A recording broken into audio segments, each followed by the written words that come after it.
Good day to everyone from CashMotor.com. Because nothing makes me more excited. On today's video, I'll be going over the Xbox games with gold for April of 2019, and I'll be ranking every month in 2019 so far.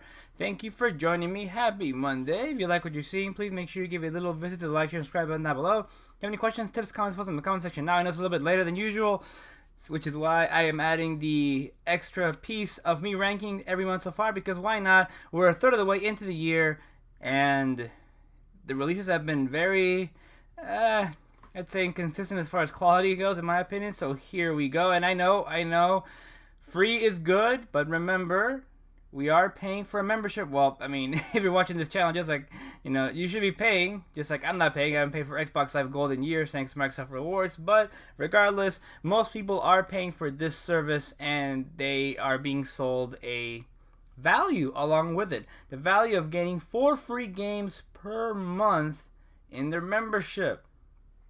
So here we go.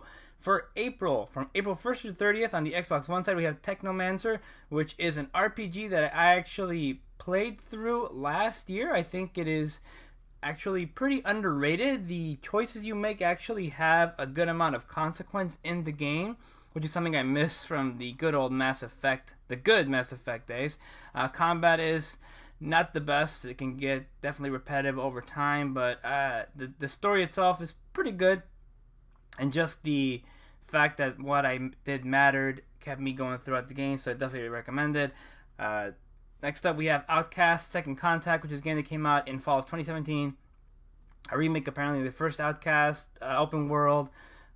Seems pretty okay. Steam reviews are mostly positive. Seems average.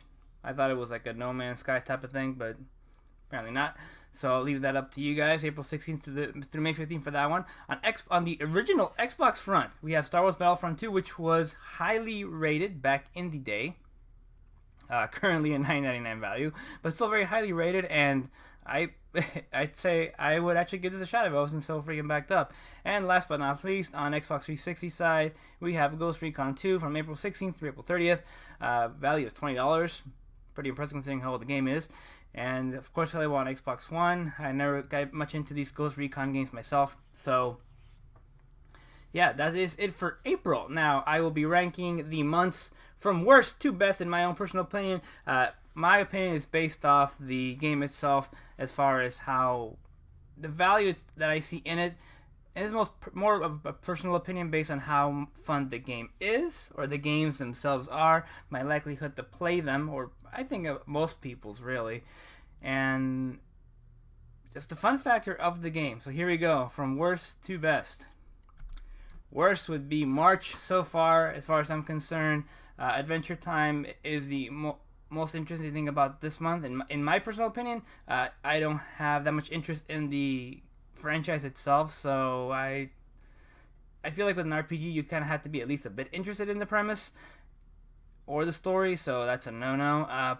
Plants vs. Zombies Garden Warfare 2 is pretty decent, but you can get it I have had it on EA Access for quite a while, so there you go. Republic Commando is the same as, or same type of caveat as Star Wars Battlefront 2, which is in this month, or sorry, the one that was in April month. Again, if you're really a big fan, good on ya. Metal Gear Rising Revengeance is probably the most, I think, notable title to come out of March 2019 Xbox Games with Gold. A great game in of itself, but still kind of a sad thing to say. Third is this month, April.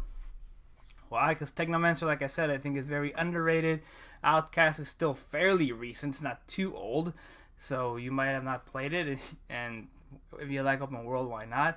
And Star Wars Battlefront 2, again, from what I've heard, is a very, very good game. So, and Ghost Recon 2, those were highly rated as well. They're just old.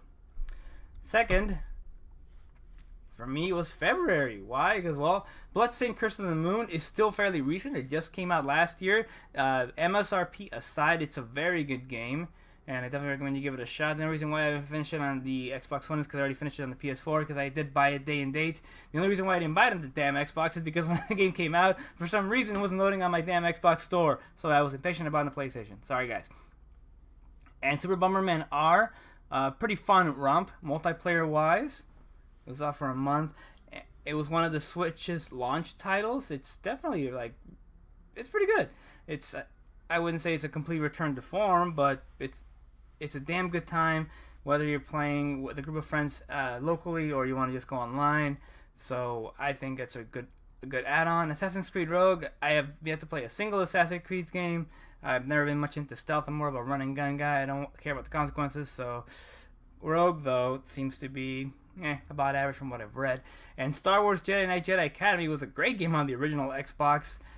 Definitely recommend you give it a shot. Back in the day when they gave the Star Wars license, or the makers in LucasArts, some more creative freedom as far as what they can put in the games and what they could do with the mechanics. So give that a shot. And number one would be January, because Celeste is an amazing game, critically acclaimed, won so many freaking awards. And it's just a lot of fun. I hope I get a chance to go back to it again. World or WRC 6, I question the MSRP, but apparently it seems to be an average rally racer. But Lara Croft and I forget what the damn subtitle is on the 360 was a damn good twin stick shooter. Even though it's not what you expect from a Tomb Raider game, that's why it's called Lara Croft. But it's still pretty decent quality. And of course, Far Cry 2, one of the first Far Cry games, even back down to 360, was a good example of an open world game. So you have a good combination of titles here with your 2D old school side scroller, very difficult, with great music, to a racer, to a twin stick shooter, to an open world. And that's why I rank January 2019 so far this year as the best Xbox games with gold month so far. Thank you everybody for joining me. Hope you're gonna have a great week. It's a lot of games coming very, very soon, but there's so much backlog right now that I can't even fathom playing any of them.